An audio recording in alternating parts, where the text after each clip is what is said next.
Guys, we're back. Woo! Welcome. Welcome. Didn't think people would like the first episode as much as they did. Well, I thought they were gonna love it. Yeah. No, I'm joking.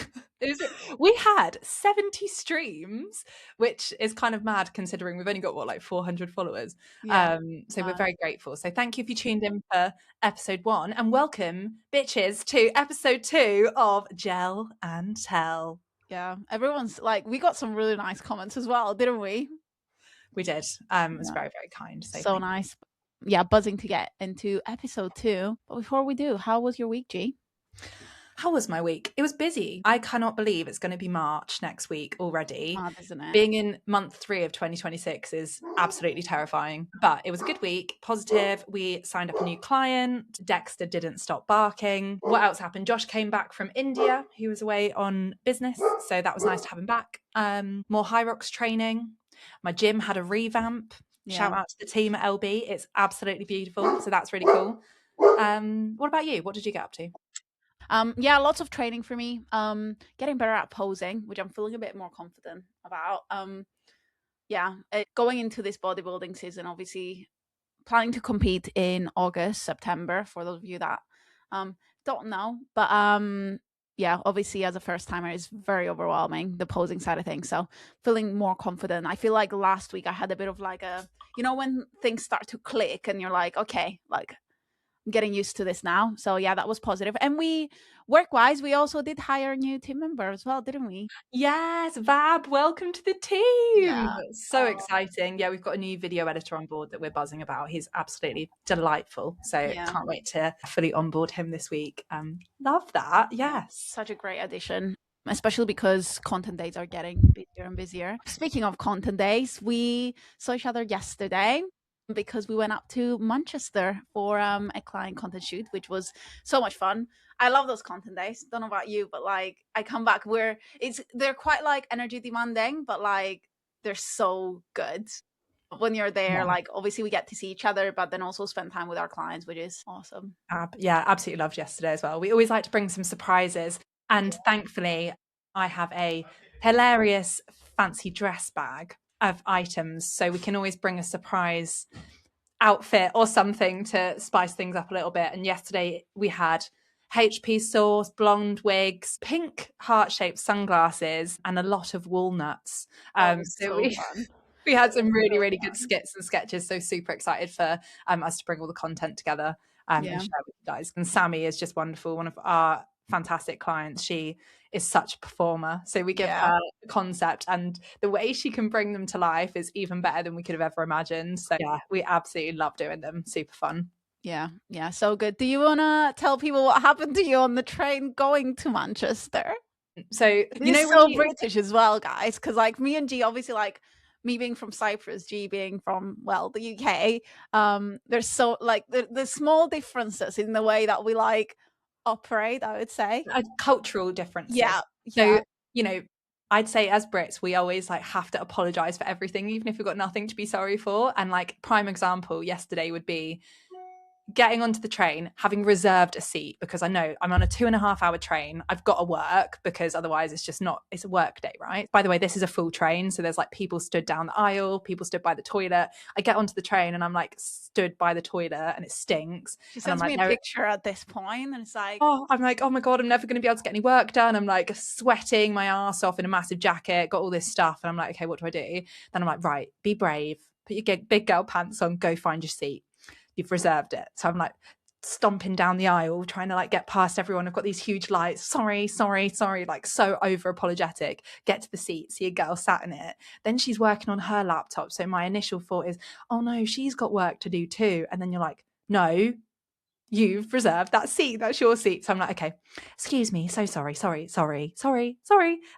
in my seat. Please, can you move out of my seat? And then she actually does just look at me and gets up and moves out of the seat. And I was like, oh, that was quite easy. But I'm like bright red at this point, so embarrassed. And I've apologized like 6 times for the seat that I reserved.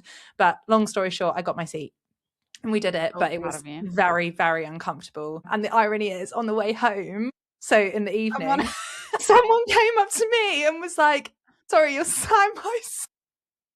And I Yeah. was like, for fuck's sake, I knew that was going to happen because I couldn't figure out why. I think it's because I did an off-peak return. I don't think you can Yeah. reserve on both trains if you do like not choose what train it was anyway. And I was like, it's actually going to happen to me because I did it to someone this morning and it did. And The I thing was is, like, she was thinking about it the whole day as well. Like we told Sammy about it. You know, we went through the scenarios a couple of times. She was like, "Is it actually okay to have done that?" Like, yeah. I just felt so bad for like kicking this poor girl out of this seat when she was working too. And then I was like, oh God, I bet she didn't get to finish her projects. I could see she was working really hard on those Google Sheets. And I'm like, why? Like, no. I You just, reserved it. Maybe we'll I get our know. podcast audience to like vote. Is it acceptable if you've got a reserved seat on the train and someone else is sitting on it to tell them to move? I think, yes, unless they're like elderly, disabled, Yeah. they need to sit down. Yeah, 100%. 100%. I would agree with that for sure. If they need it, they should have it. But like if you've got a reserved seat though, and there's someone else working on their laptop in your seat, I think it's acceptable to ask for the seat.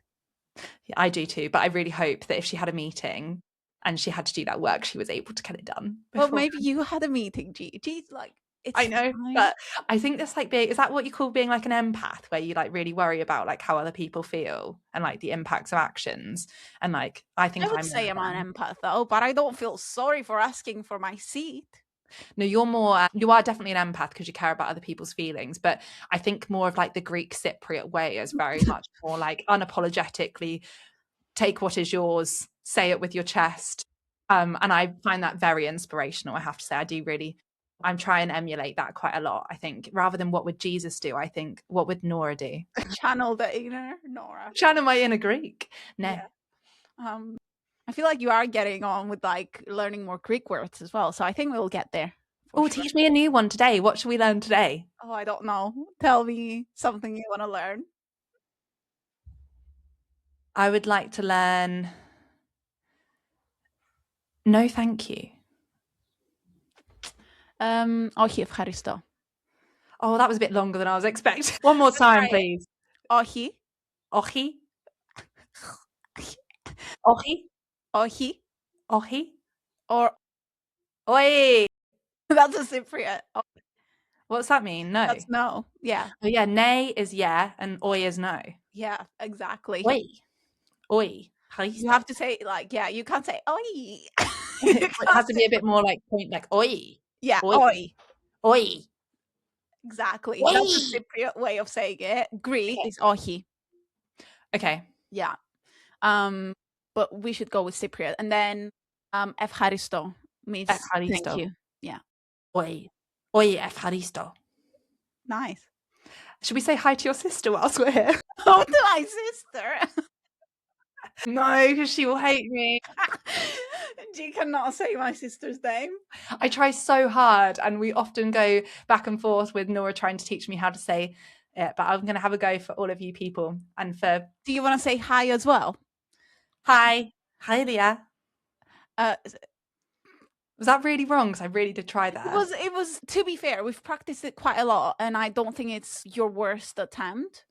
Thank you. So, you know, fair play. If you want to say hi in Greek, it would be yasu. Yasu. I love that. That's really nice. Yasu haelia. Love it. Amazing. Okay, now that we've also said hi to my sister, today we want to talk a bit about like unusual situations that tend to happen in whether it's in the workplace or elsewhere in the gym that no one really speaks about, isn't it? That's what elephant in the room means, isn't it, G? Elephant in the room. I recently had an elephant in the room at the local leisure centre. I was running, minding my own business on the treadmill, and someone let off a massive fart next to me. No. Now, at this point, I'm aiming for a decent paced 5K, and I'm about 3.8 kilometres in. So I've got two options. I stop running and don't hit my 5K because it's unbearably smelly and disgusting, or I just battle on through and start making like noises. I would What would you do if someone has been, probably not say anything, but I would stare. but you don't know where it's come from because at this point it's 6 p.m. and it's But if busy. it's someone next to you, like, you know, it's that person though. Like, it can't be like 5 meters from you. It's a very smelly elephant in the room, that one, isn't it? Yeah. But it's just knowing, like, is it okay to say something? I mean, what can be done? The damage is done at this point. There's nothing Yeah, that it's can be nothing achieved that you from it. can't avoid it, can But you? You'll it's just still if it's ongoing and then they keep going and you're just like, yeah, you should not be running on the treadmill. But yeah. so Oh, that's one that I've experienced recently. mm, I think another elephant you in know, the room. Go on. I have one in the gym. Go on. When people bring their own speakers, like That's a thing. that's a thing. Oh, yes, that is a thing. Go to any like commercial gyms in London, you will have one person that brings their own speaker to the gym. Do I'm they like, not have music in those gyms? Like yeah, in they our do. Yeah, they do. what? Yeah. Oh Yeah. God, that would be so triggering for me. I'd be I so find this irritated. so inappropriate and so rude. Why do I have to listen to your music? Are headphones not good enough?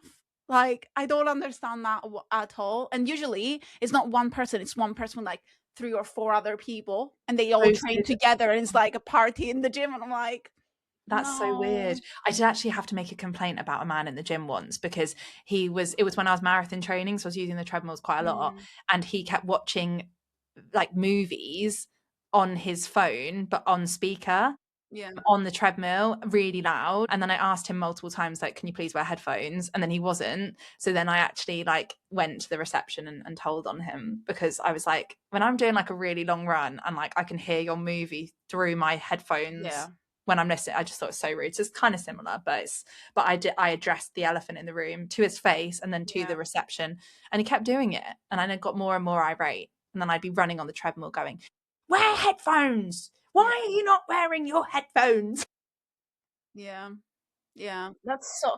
I find that so like it's like you're not considering who else is around you and it's like all about you. I find that so selfish to be People using are a like, speaker. Yeah. it's very interesting. I've never seen someone bring a speaker into the gym. What about people who take their socks off in the gym? Have you seen Yeah. that before? Yeah, I have. It's not That's great. dirty. That's actually disgusting, isn't it? Yeah. I do not want to see your little piggies put them away. No. No. Another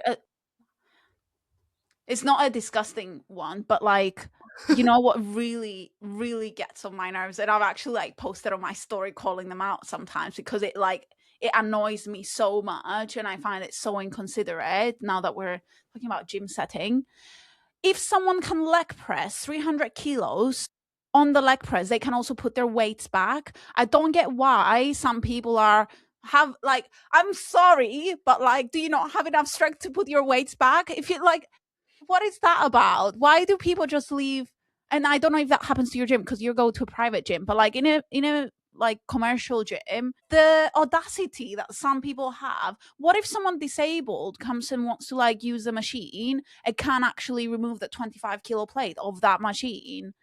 It's so inappropriate and so inconsiderate that Yeah, it that's really bad. always pisses me off so much. And I like, Oh, I yeah, can feel the passion. I What sometimes even what if I passion? see who it is, I have gone in the past and said, "Hi, like, can you please like, you Oh, it know, doesn't surprise me, Nora. I love that. I love that put you would back go your and weight?" shame them, be like, this is It's not you need to do nice. that. Yeah, Not no, nice. that does happen at the because I train at the leisure centre, which is like a public gym, and then obviously train at the Mm, private one as well. But would never happen at the private gym because it's always really clean and tidy, and no one does that. yeah. But, so let's talk a bit about work ones.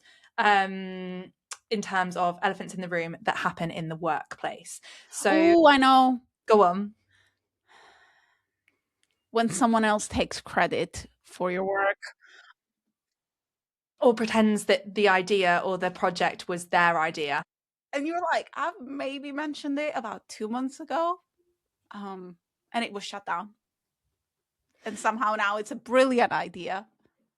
That is a killer. But then I guess the question becomes, do you say something? Do you say, or do you just have to leave it at that point? I can think of a few examples when this has actually happened as well. And like sometimes it's like, is it worth saying anything?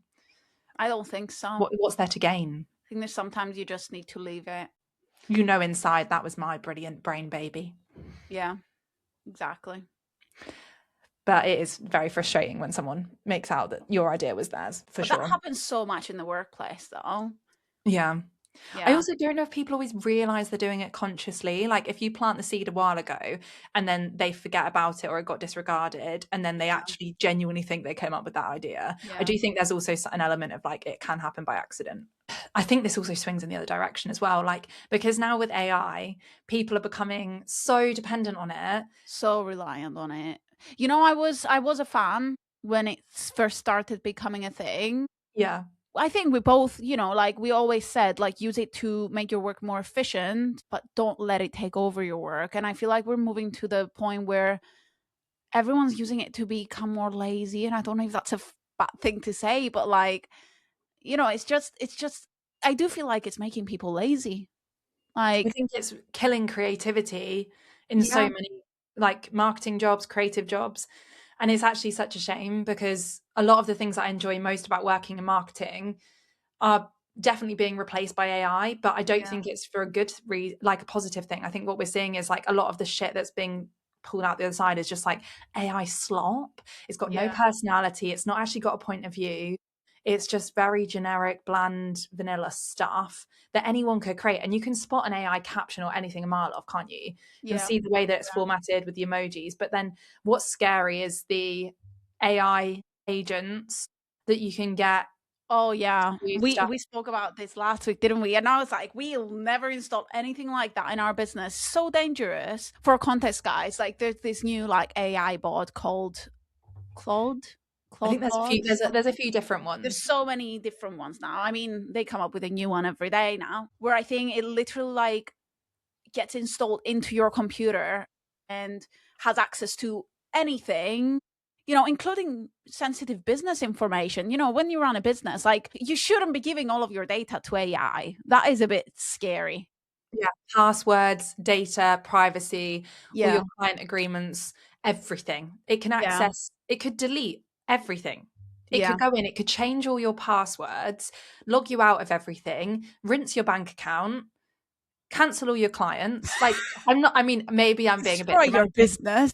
It could, yeah, but like, this is the thing that I think sometimes people forget is yes, it might speed you up, it might save you a few hours here and there, Yeah. but like the risk, does that outweigh the reward? Because like for me, Not and for maybe me. like we do have an element of like, like wanting complete control over stuff. I don't know. Why But would you say that?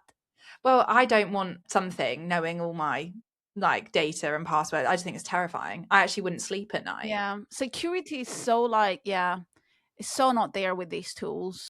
I always say this to people when they ask me about like how much they should be using AI. There's limits. Like you shouldn't let it take over your life. There's also like I'm a big fan of like just being a bit uncomfortable. What happened to like, trying and doing things yourself? It's the same with like going to like a luxurious hotel where everything's done for you. I sometimes like, and I didn't enjoy that for like 3 days, but then I'd feel bored. I'd be like, oh, like now I just want to, I don't know, wash my own dishes, like just do something that feels normal again. I feel like that's where AI is headed, is like doing everything for us to the point where we just, nothing is feeling normal anymore because it just takes over everything that we are used to doing. Yeah, I mean, I can't agree with the wanting someone to not do my dishes every day. I would definitely have a maid. I'm like, no, everything, yeah, all the other stuff completely. But the if I could stay in a luxurious hotel and have someone do all my washing, do all my No. yeah, yeah, Don't you do find all cleaning therapeutic? I find it quite no, nice. Yeah. no, no, no. Oh, if I could never have to clean again or do any of my chores, 100%. Yeah, I'm fair. definitely all for outsourcing and paying someone else to do that. Fair. For sure. Okay, so I think there is another elephant in the room Well, when it comes to having an online business, and it's people that pretend to I be know more what you're gonna successful say. when they are not. So, like for instance, people posting about like how they founded seven-figure businesses on LinkedIn, and like Oh, there's so much of that. I avoid LinkedIn for that reason. when you I think, yeah, and it's not LinkedIn's fault. Like the platform is great, great, user interface as well, love it. But then you log in and it's all preaching, and I'm like, oh, it's full of stop, lies, it's just full of snakes and liars. it's not good. LinkedIn is No good that. Awful is no good. No good. No It's good. so boring as well. Like, when was the last time you went on LinkedIn and you actually lolled? I Never. know. Yeah. Yeah. I think you have to be selective with who you follow, but then yeah, you get all these like requests from people as well that you barely know or have maybe never met in your life. Oh, the connection request, but they're all just trying to sell you something, aren't they? It's like, Yeah. And then we you would get love to spammed connect. with all these like outbound messages. I'm like, no, Yeah, I not suppose you me. do also get that on like other platforms as well. Like, you do Yeah. get messages on Instagram and Facebook and stuff, especially if you're an online coach, because you will get loads of them in the DMs on Instagram. But yeah, LinkedIn is not the one. What do It you think is a platform for business though. So, I it think is? going into it, you know what you're expecting. Yeah. Do you think that, like, with the elephant in the room concept, so like if someone is posting point blank lies on the internet, do you ever have the temptation to like comment and say like, this is a lie? Or do you just, There was the Stripe screenshots. No, I think, they'll do their thing, whether you comment on it or not. I'm not a fan of like being a keyboard warrior. I don't have time for that.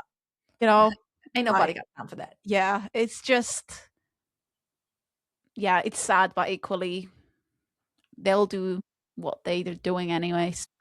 Yeah. Absolutely fine by me. Let them, as Mel Robbins would say. Yeah, but it's so sad though because we do work with business owners that come from possibly other mentorships or like you know people and feeling scammed, and it's not a nice feeling. Like being promised something that doesn't get delivered is like not cool. Oh yeah, But we hate that. That's not never good. Like, I think the other side of that is when you are delivering a service to someone and the client isn't getting the results that you want them to, like, it's never, mm, no one ever gets 100% success rate. Like, yeah, no matter how good you are, you could be the best bodybuilding coach in the world. You could yeah, be the best, I don't know, whatever example could we come up with? Any business coach, whatever kind of coach at service business, you know, dentist. mm, You can be the best at what you do, but you're not going to get 100% perfect results with every yeah, single customer or client, because that's just not human. That's not real. Like, it's just yeah, not the way it goes.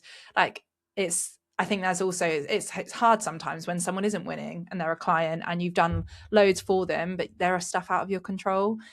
And I think it's also, important to acknowledge that, building a business isn't easy, 100%. and you can't always. You will make mistakes as well, like you know unintentionally.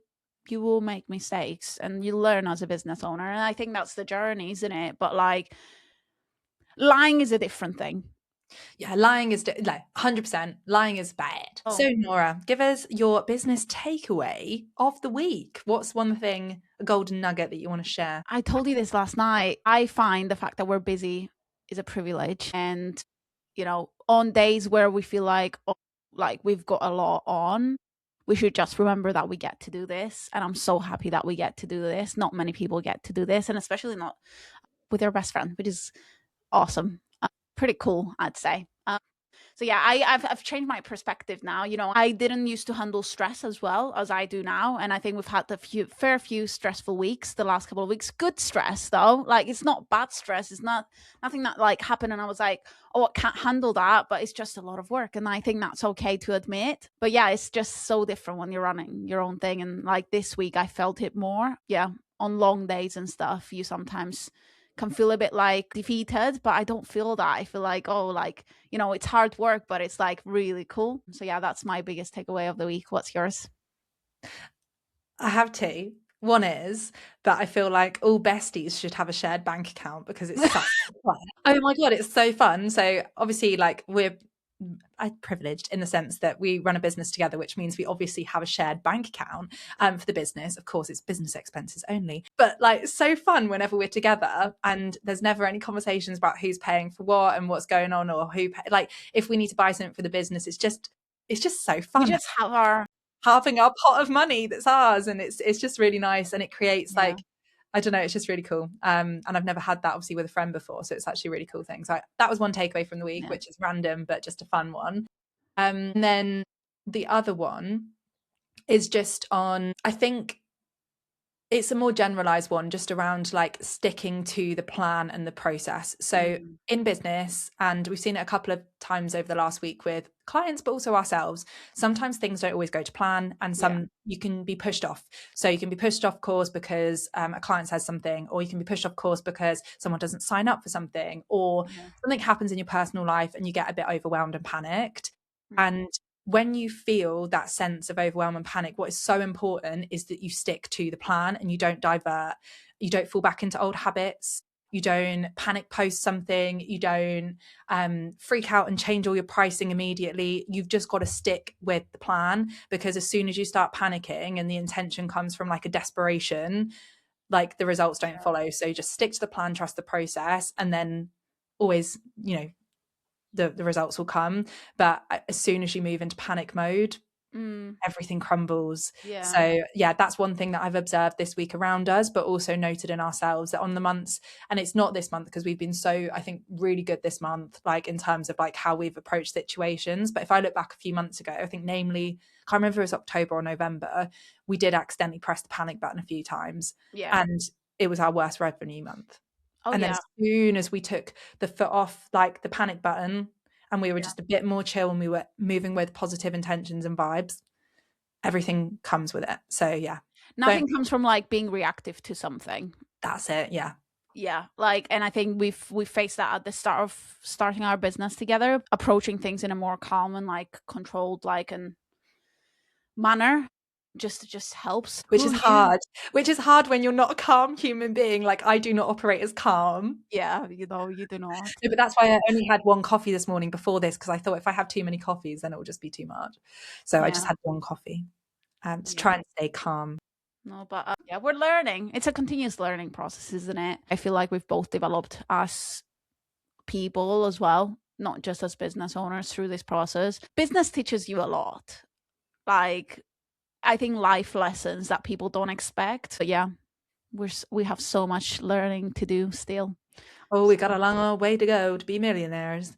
But we're going to get there. That's what's exciting. 100%. But another good one. Well, thank you for tuning in. If you got this far, we appreciate you. And let us know in the comments, what elephants in the room have you experienced recently? We want to know.